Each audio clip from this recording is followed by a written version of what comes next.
حسین نے مکہ کیوں چھوڑا؟ بس یہ راز سناؤں گا اور آپ کو سلام کروں گا۔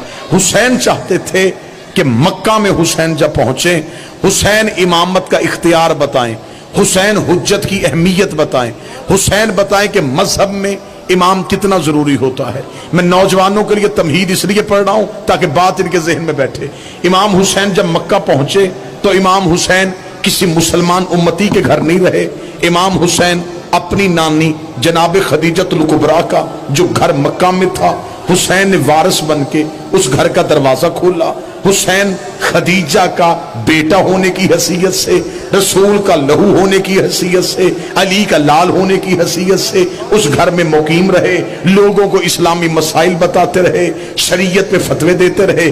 بالکل جب عین حج کے دن آئے، حسین نے اپنے ساتھیوں سے کہا کہ فوراً احرام پہنو۔ انہوں نے احرام پہنے، آگے آگے حسین چلے، پیچھے پیچھے حسین کا لشکر چلا، پیچھے پیچھے حسین کے اصحاب چلے، پیچھے پیچھے حسین کے ساتھی چلے۔ لبیک اللہم لبیک کی صدائیں دیتے ہوئے حاجی کعبے کا طواف کر رہے تھے اور حسین حدود کعبہ میں داخل ہو رہے تھے۔ تمام مسلمان لبیک اللہم لبیک کہہ رہے تھے، مسلمان کعبے کو دیکھ رہے تھے، کعبہ آتے ہوئے حسین کو دیکھ رہا تھا، مسلمان کعبے کو دیکھ رہے تھے، کعبہ چہرہ حسین کو دیکھ رہا تھا۔ حسین نے طواف کعبہ شروع کیا، طواف کعبہ کرتے کرتے حسین نے اپنے دائیں کاندھے کی طرف دیکھا، ابو الفضل العباس حسین کے دائیں چل رہے تھے۔ حسین نے صرف آنکھ کا اشارہ کیا، آنکھ کا اشارہ کیا، عباس نے حسین کی آنکھ کے اشارے کو سمجھا۔ عباس نے ساتھیوں سے کہا حسین کہتے ہیں احرام کھول دو، حسین کہتے ہیں احرام کھول دو۔ اے میرے مالک حج نہیں، حسین کی اطاعت کا نام حج ہے، حجت کی اطاعت کو حج کہتے ہیں۔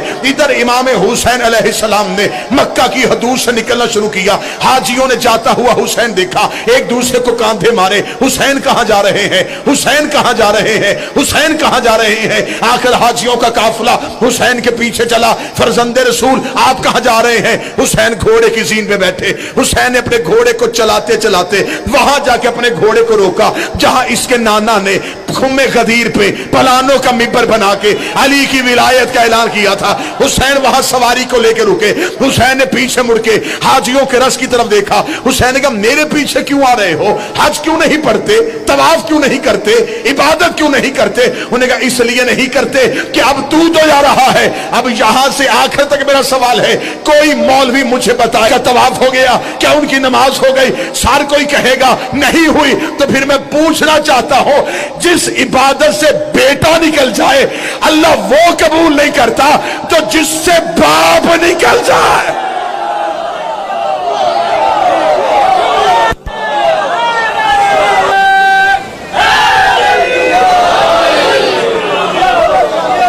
امام حسین نے آواز تھوڑی تیز کر جا رہے ہیں، طواف کعبہ سے حسین نکل رہے ہیں، جاتے جاتے حسین نے عباس کو دیکھا، عباس خانہ کعبہ کی چھت پہ آئے۔ میں کل والے دن کا واقعہ پڑھ رہا ہوں، عباس خانہ کعبہ کی چھت پہ، چلو میں لفظ تبدیل کرتا ہوں، کعبے کی چھت نے عباس کے قدم چومے۔ اس سے پہلے عباس کا بابا علی بھی خانہ کعبہ کی چھت پہ آئے، حضرت بلال حبشی بھی خانہ کعبہ کی چھت پہ گئے۔ جب فتح مکہ پہ رسول نے کہا تھا کہ بلال کعبے کی چھت پہ جا کے اذان دے، حضرت بلال حبشی جلدی جلدی خانہ کعبہ کی چھت پہ گئے۔ کعبہ کی چھت پہ جا کے بلال پریشان ہو گئے، کبھی دائیں دیکھ رہا ہے کبھی بائیں دیکھ رہا ہے۔ رسول نے فرمایا دائیں بائیں کیا دیکھ رہا ہے؟ فرمایا مولا زمین پہ کھڑا ہو کے اذان دیتا تھا تو چہرہ کعبے کی طرف کرتا تھا، اب تو نے کعبے کی چھت پہ بھیج دیا ہے، اب سوچ رہا ہوں نیچے منہ کر کے اذان دوں اوپر منہ کر کے اذان دوں۔ رسول نے سنی کتابوں میں لکھا ہے، رسول نے کہا دائیں بائیں دیکھنے کی کیا ضرورت ہے، مجمع میں سے ڈھونڈ علی کہاں کھڑا ہے، مجمع میں سے ڈھونڈ علی کہاں کھڑا ہے۔ صحابہ نے کہا یا رسول اللہ علی کی طرح منہ کر کے اذان کیوں دلوائی ہے؟ فرمایا تمہیں نہیں پتا یا علی انت مثل الکعبہ، تو میری امت میں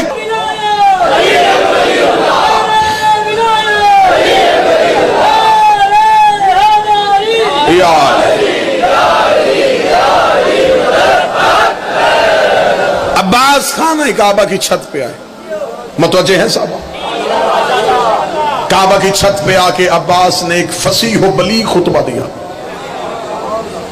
کیا کہنے غازی تیرے خطبے کے۔ عباس کعبے کی چھت پہ اب اگر ذہنوں میں نقشہ بناؤ گے تو لطف ہی دوبالا ہو جائے گا۔